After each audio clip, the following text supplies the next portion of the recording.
అనగనగా ధర్మవరమని గ్రామంలో కోటయ్య మరియు రంగమ్మ అనే వృద్ధ దంపతులుండేవారు. వారికి కొద్దిపాటి పొలం ఉన్నప్పటికీ వ్యవసాయం చేయడానికే చేతిలో డబ్బు లేక ఆ పొలాన్ని బీడుగా వదిలేశారు. ఓ రోజు కోటయ్య రంగమ్మతో ఇలా అంటాడు.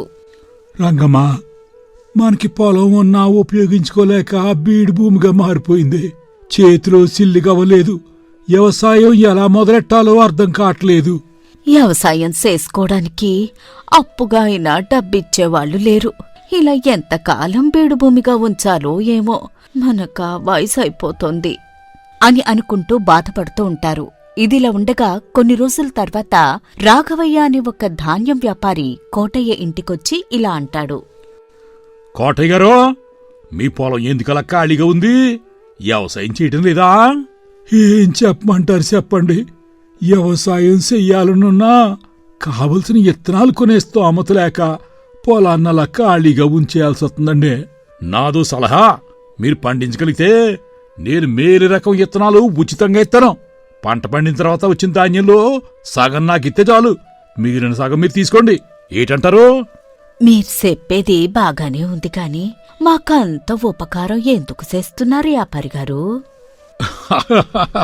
ఉపకారం ఏటి కాదు కోటమ్మా, వ్యాపారం. మీకు ఇత్తనాలు ఖర్చు లేదు, పెట్టుబడి లేదు.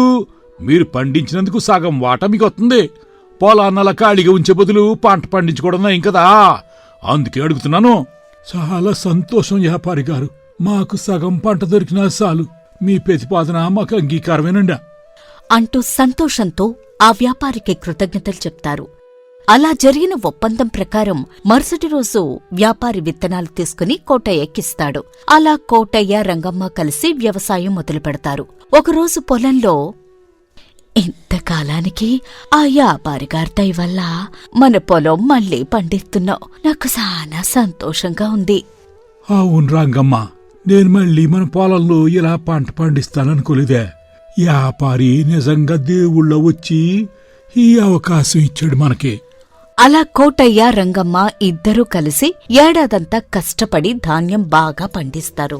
పంట ఎంత బాగా పండిందో చూడు రంగమ్మ, మన శ్రమ ఫలించింది. సర్పంచ్ గారి దగ్గర తీసుకున్న అప్పు కూడా తీర్చేయచ్చు మనం ఏడాది. అవునయ్యా, కోత కొయ్యగానే ఆ వ్యాపారిని పిలిపించి సగం భాగం ఇచ్చేసి మిగిలిన సగంలో కొంత అప్పులు తీర్చేసి మిగిలిన దాంతో మనం సంతోషంగా ఉండొచ్చు అని అనుకుంటూ ఉండగా ఓ రోజు వ్యాపారి కోటయ్య ఇంటికొచ్చి ఇలా అంటాడు. ఏం కోటయ్యా, చాలా సంతోషంగా ఉన్నట్టున్నావు. ఏంది సంగతి? పంట కూడా బాగా పండినట్టుందే. అవును వ్యాపారి గారు, పంట బాగా పండిందయ్యా. ధాన్యం బంగారు రంగులో మెరిసిపోతుంది. మీరిచ్చిన ఇత్తనాలు మంచిగా దిగుబడి చేయండి. ఇంకో 2 రోజుల్లో పంట కోతకొస్తాం. వచ్చి మీరు చెప్పినట్టుగా సగం పంటను తీసుకెళ్ళండి అయ్యా. సగం వాట ఏటి కోటయ్యారు? ఈ ధాన్యం మొత్తం నాది కదా. ఏటంటున్నారు మీరు? మీ మాట ప్రకారమే సరిసగం పంచుకుందామనుకున్నాం కదా, తీరా పంట సేతుకొచ్చాక ఇలా మాట మారుస్తారేటి? అయ్యన్నీ నాకు తెలీదమ్మా. ఇత్తనాలు నాయి కాబట్టి ఆ ఇత్తనాల నుంచి వచ్చిన పంట మొత్తం నాకేసేందుద్ది. మీరు కేవలం కూలీలు మాత్రమే. కావాలంటే నేను కూలి డబ్బులు ఇస్తాను, తీసుకోండి. అయ్యా, ముసలితనంలో ఉన్నా కూడా ఎండనక వాననక కట్టపడి పంట పండించవయ్యా. ఇప్పుడు మీరెట్టా మాట్లాడటం న్యాయం కాదయ్యా. మాపై దయ ఉంచండి అయ్యా. అయ్యా, నీ నాకనవసరం. పంట మొత్తం నేనే తీసుకుంటాను. ఎవరు చెప్పుకుంటారో చెప్పుకోండి అంటూ అక్కడ్నుండి వెళ్ళిపోతాడు ఆ వ్యాపారి. కోటయ్య రంగమ్మ ఏం చేయాలో అర్థం కాక ఒకరి ముఖాలొకరు చూసుకుంటారు. వెంటనే కోటయ్య, ఎంత కష్టపడితే పంట పండుద్దో తెలిసి ఆ వ్యాపారి మనల్ని మోసం చేస్తున్నాడే.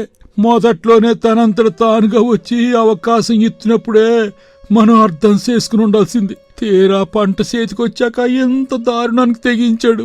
అవునయ్యా, ఊర్లో పలుకుబడి ఉందని తననెవరు ఏం చేయలేరనే ధీమాతో ఇలా మోసం చేస్తున్నాడు. నువ్వేం భయపడకే. మన ఊరు సర్పంచ్ గారు చాలా మంచోరు. రైతులకు అన్యాయం చేస్తే సోత్తా ఊరుకోడు. కాబట్టి మనకి జరుగుతున్న అన్యాయాన్ని చెప్పి న్యాయం చేయమని బాబుని అడుగుదాం. అలా అనుకుని ఆ మరుసటి రోజు ఉదయం కోటయ్య రంగమ్మ ఇద్దరూ కలిసి సర్పంచ్ ధర్మారావు ఇంటికి వెళతారు. గ్రామస్తులు గుమిగూడి ఉంటారక్కడ. కోటయ్య రంగమ్మ వెళ్లి ధర్మయ్య ముందు నిలబడతారు. వాళ్లను చూసి ధర్మయ్య ఇలా అడుగుతాడు. ఏం కోటయ్య, ఇద్దరు కలిసిలా వచ్చారు? నాతో ఏదైనా పనుందా? అవునయ్యా, ముసలాళ్ళని కూడా చూడకుండా ఏడాదంతా కష్టపడి పండితే మన ఊరి వ్యాపారి గారు వచ్చిన పంటంతా నాకే కావాలంటున్నాడయ్యా అని జరిగిందంతా వివరిస్తారు వాళ్ళు. వ్యాపారి చేస్తున్న మోసం గురించి విన్న సర్పంచ్ గారు, ఈ వ్యాపారి మోసాలు రోజురోజుకి హద్దు అదుపు లేకుండా పోతున్నాయి. మొన్నటికి మన గంగయ్యని కూడా ఇలాగే మోసం చేసి వచ్చిన పంటంతా తీసుకున్నాడంట.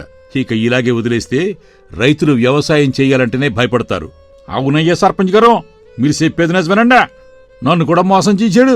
ధాన్యం మంచి నాణ్యతన్నా కూడా తేమ ఎక్కువగా ఉందని సగానికి సగం తగ్గించిచ్చాడయ్యా. వెంటనే రమ్మని ఆ వ్యాపారికి కబురు పెట్టండి.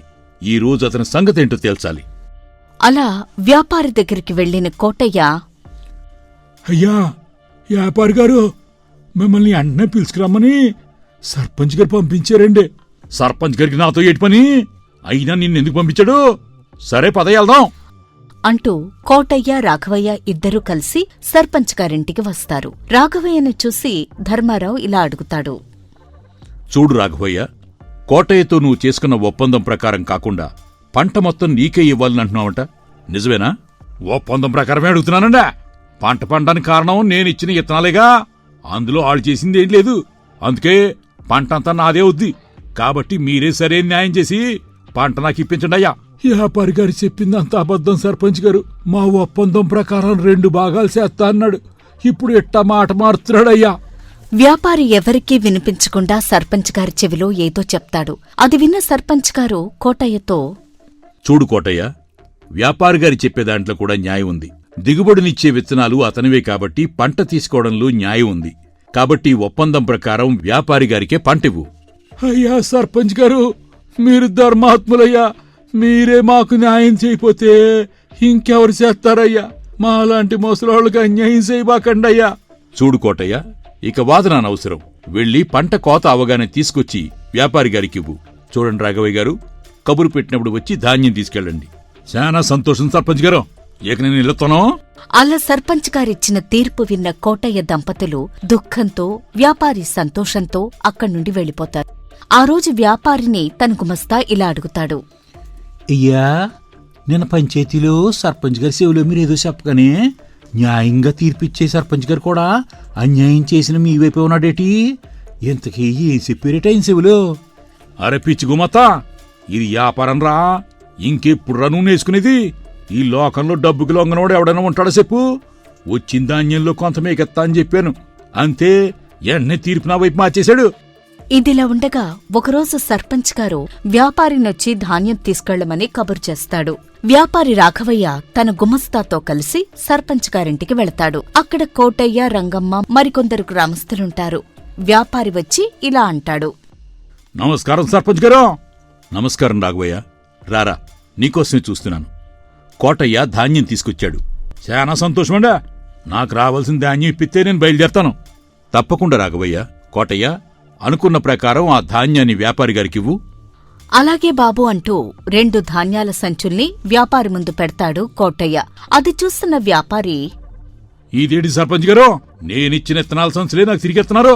నాకు పండిన పంట అంతా కావాలని చెప్పాను కదా, దానికి మీరు కూడా ఒప్పుకున్నారు కదా. ఇప్పుడేంటి ఎట్టా చేస్తున్నారు? నువ్వడిగిందే కదా రాఘవయ్య.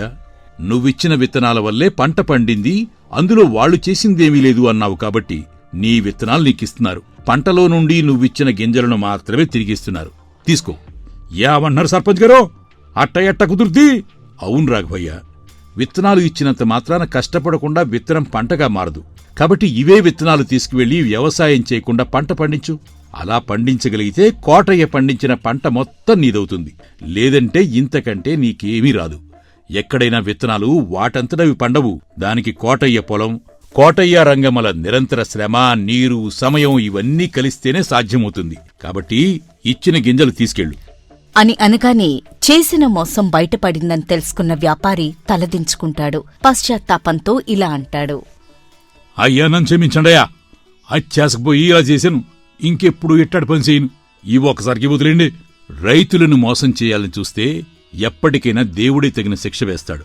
ఇలాంటి మోసాలు వదిలి న్యాయంగా వ్యాపారం చేసుకో, లేదంటే తీవ్ర పరిణామాలు చూడవలసి ఉంటుంది అంటూ మొదటిగా మాట్లాడుకున్న ఒప్పందం ప్రకారం పండిన పంటను 2 భాగాలు చేసి ఇద్దరికీ పంచుతాడు సర్పంచ్. రాఘవయ్య సంతృప్తిగా అంగీకరించి కోటయ్య రంగమ్మకు క్షమాపణ చెబుతాడు. గ్రామస్తులు సర్పంచ్ తెలివికి జేజేలు పలుకుతారు.